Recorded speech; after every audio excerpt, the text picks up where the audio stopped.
안녕하세요. 맥킨의 지혜투자클럽입니다. HLB 오늘 공매도 매매 비중이 다시 급등해서 24.97% 차지했습니다. 자, PSMC는 시간의 상한가 흐름이 났는데요. 자, HLB 주가는 3만원 하의 흐름이 다시 나왔습니다. 내일의 투자 전략까지 한번 살펴보도록 하겠습니다. 먼저 개장 전 미정시 선물 흐름부터 한번 살펴보도록 하겠습니다. 개장까지 한 38분여 정도 남았는데요. 나스닥 선물 같은 경우 0.62% 하락세, 다우와 S&P 선물 같은 경우 0.48, 0.57% 하락세 흐름이 나오고 있고요. 중소형주 중심의 러셀 2000 같은 경우 0.88% 하락세 흐름이 나오고 있습니다. 자, 이제 어제 나타났던 1월달 인플레이션 관련되는 부분들은 지금 이제 예상치보다는 조금 위로 갔죠. 예상치는 이제 한 6.2% 생각했는데 6.4가 정도 나와서 12월 달에 6.5보다는 조금 줄었습니다만 예상치는 좀 상회하면서 좀 뜨거운 어떤 부분과 좀 홀드한 어떤 부분들을 같이 좀 하면서 시장이 좀 혼조 흐름들이 나타나고 있죠. 그리고 인플레이션율에 이어서 이 소비자 이제 소매 판매 관련되는 부분들이 좀 강하게 나오면서 3월달 FMC와 5월달 FMC 관련되는 금리 관련되는 부분에 영향을 주면서 시장이 이제 이 부분 영향을 받는다 봐야 되겠죠. 소매 판매가 3% 정도 수준이 1월달 되면서 이게 2021년도 3월 이후에 가장 좀 강한 흐름들이라 이렇게 지금 발표가 되고 있죠. 자, 이런 어떤 상황에서 오늘 국내 증시 흐름들 한번 살펴보면 최근에 들어서 좀 이제 가장 강하게 지금 하락 흐름들이 좀 나타났던 하루인데요. 시장 전체적으로 보면 이 환율 영향을 좀 받고도 있죠. 원달러 환율 자체가 1280원대까지 올라오면서 오늘 12원 80전 정도 올라왔습니다. 이 말은 다시 이제 달러 인덱스라든지 금리 관련되는 부분의 어떤 기대감들이 다시 위축으로 좀 반대가 되면서 외국인들 기관들이 현선물에서 대금에도 결국 이제 지수에서는 이제 코스피 기준으로 한 2,500선 부근에 되면 매도 관련되는 부분들이 많이 이제 들어오고 있는 상황이다 이래 봐야 되겠고요. 개인은 반대로 매수 흐름을 보였습니다.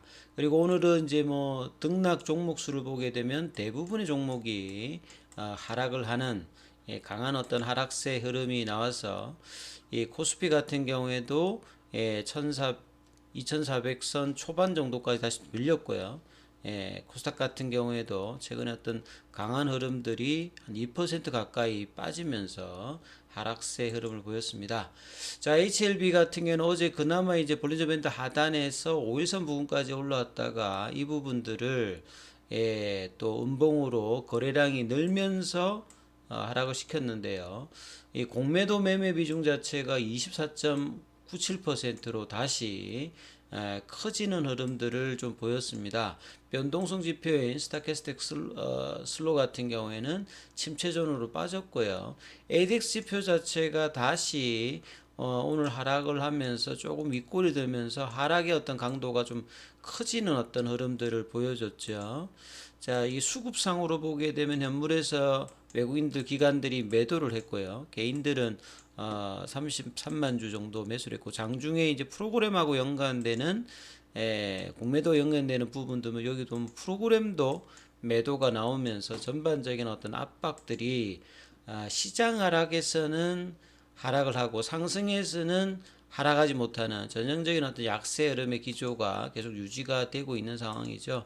자, 3분봉으로 보시게 되면 아침에 이제 음봉으로 분봉이 나오고 난 다음에 오전장에 28,800원까지 나왔다가 이제 29,000원대를 유지하다가 이제 이 부분을 이탈을 했고요. 그리고 시간에도 28,900원의 어떤 흐름들을 계속 보여주고 있습니다. 이 기사를 보게 되면 뭐 특별한 기사가 나온 건 없고 최근에 이제 PSMC 관련되는 이야기를 많이 이제 연재 기사가 있어서 이 부분 좀 살펴보면요. 그리고 PSMC가 시간에 이제 상한가가 나왔습니다. 이제 이 부분들이 뭐 큰 의미라기보다 PSMC 같은 경우에도 보면 시간에 이렇게 상한가죠. 그래서 결국 이제 최대 주주 변경이라든지 HLB로는 뭐 3월 달이 되어야 기존의 어떤 매수와 추가적으로 이제 뭐 매자린 자금까지 합하면 이제 3월 달 되어 이제 이 부분들이 이제 마무리가 좀 될 수 있는 어떤 흐름인데요. 자, 본래 이제 풍산그룹 계열에 있었던 이 풍산 마이크로텍이라고 하는 회사가 있었는데 본래는 알짜였었습니다.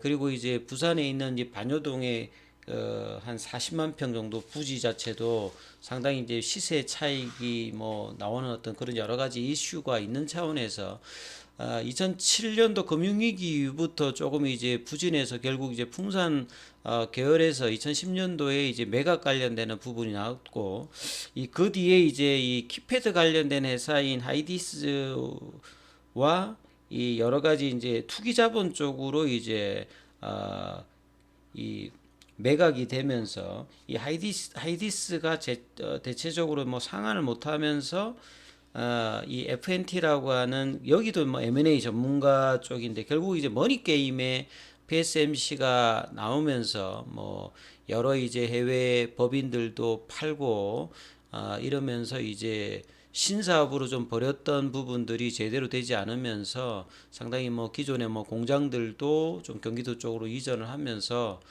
상당히 뭐 이 주가도 많이 빠지고 사세도 좀 많이 안 좋아졌던 이제 PSMC입니다.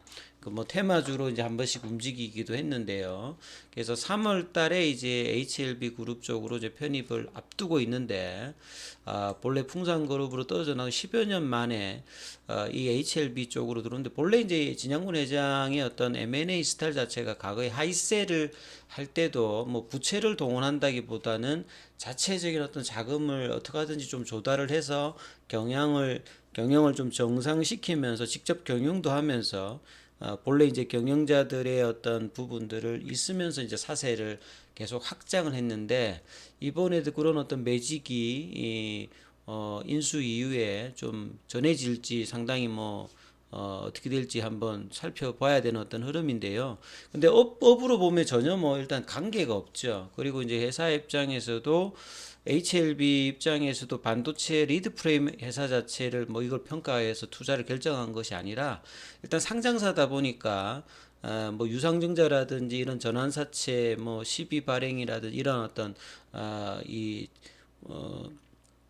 발행 시장에서 어떤 자금 조달들을 할 수 있기 때문에 이런 부분을 통해서 이제 뭐 계열사 신약 개발 재원으로 일단 활용하는 어떤 방안으로 하고 있고 본업 관련되는 부분 어떻게 할지는 뭐 이후에 뭐 지켜봐야 될 것 같은데요.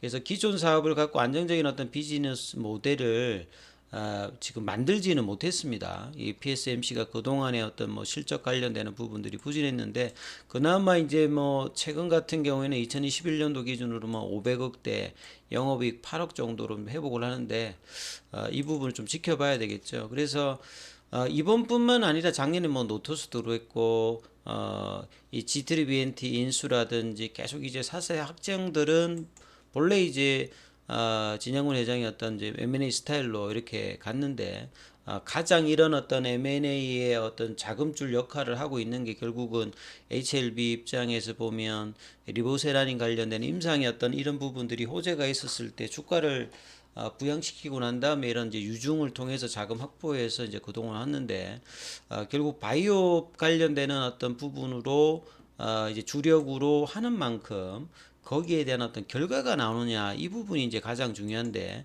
이런 부분이 좀 따르지 않고 있으면서 이제 흐름이 나오기 때문에 상당히 좀 아쉬운 부분들이 계속 이제 나오고 있는 상태입니다.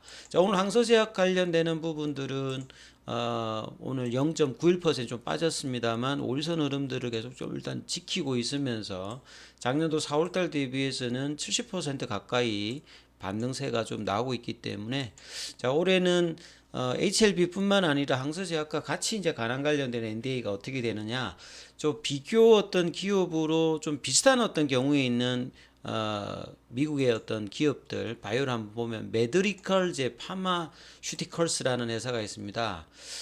이 회사 같은 경우에는 이 넷이라고 해가지고 보통 이제 비알코올성 이 간염 관련되는 부분에 치료제가 없는 상태인데 이 작년도 하반기에 이제 3상을 끝내고 임상 데이터가 좋았어요. 마치 이제 리보세라님하고 캄넬리주맘의 어떤 3상 결과 데이터가 좋아서 하는 거랑 좀 비슷하고 여기도 올해 이제 FDA NDA 신청 예정이거든요. 본래 이제 데이터가 좋고 이제 치료제가 없는 상태에서 NDA 신청의 어떤 전형적인 모습을 메디컬 파마스티컬스를 통해서 볼 수 있는데 작년에 이제 75달러에서 지금 한 267달러니까 거의 한 5배 가까이 올랐다가 주가가 유지되면서 이 고가놀이를 좀 하고 있거든요. 이렇게 이제 보통 이제 모멘텀이 있었을 때는 이런 패턴을 가야 되는데 이 HLB 입장에서는 차트를 보면 이제 이런 흐름들을 못 보이고 있다는 자체가 사실은 좀 아쉬운 부분이죠. 작년도에 이제 보시게 되면 9월 달에 이제 이렇게 올라갔다가 NDA 신청 예정이라고 하는 것들을 있는 상태에서 이제 이거는 주가가 다시 이제 그 이전으로 내려가 버린 어떤 상태이기 때문에 참 차이가 있다는 부분들이 전형적인 부분하고 좀 달라져 있는 상태.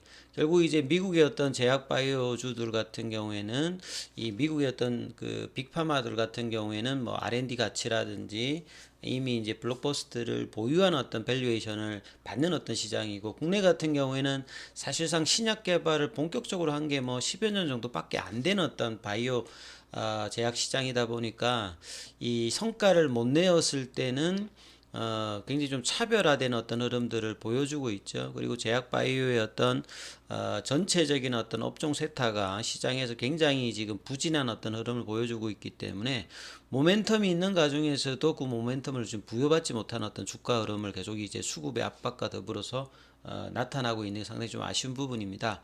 그래서 결국 2월달, 3월달의 주가 흐름이 결국 NDA 신청이라고 하는 모멘텀을 작년에 하반기 이후에 뭐 이미노믹의 뭐 교모세포 정도 결국은 얘기한 대로 좀 달라졌고 선약 남성과 관련되는 부분들도 FDA 신청도 이제 좀 다른 어떤 방향으로 갔기 때문에 2월달, 3월달에 1분기 내로 NDA 신청이라고 하는 이 부분이 어떻게 될지가 2월달, 3월달에 가장 큰 이슈고 회사가 여기에 대해서 좀 분연한 어떤 일정들을 해야 시장이 이 부분에 좀 하답할 건데요. 지금 분위기로서는 아직 그 부분에서 명쾌한 어떤 부분이 없다 보니까 주가가 3만 원대 밑단의 어떤 이제 이전의 어떤 박스권 하단 구간에도 다시 좀 머물러 있는 상황이고 수급도 계속 이제 공매도를 위시한 어떤 흐름들이 좀 좋지 못한 어떤 흐름으로 나오고 있습니다. 그래서 일단은 빨리 이제 3만 원권 위로 되돌리는 작업들을 이번 주에도 계속 이제 주 후반에도 나오는 여부를 좀 체크하시면서 이 부분 살펴보셔야 될 것 같습니다. 여기까지 하겠습니다.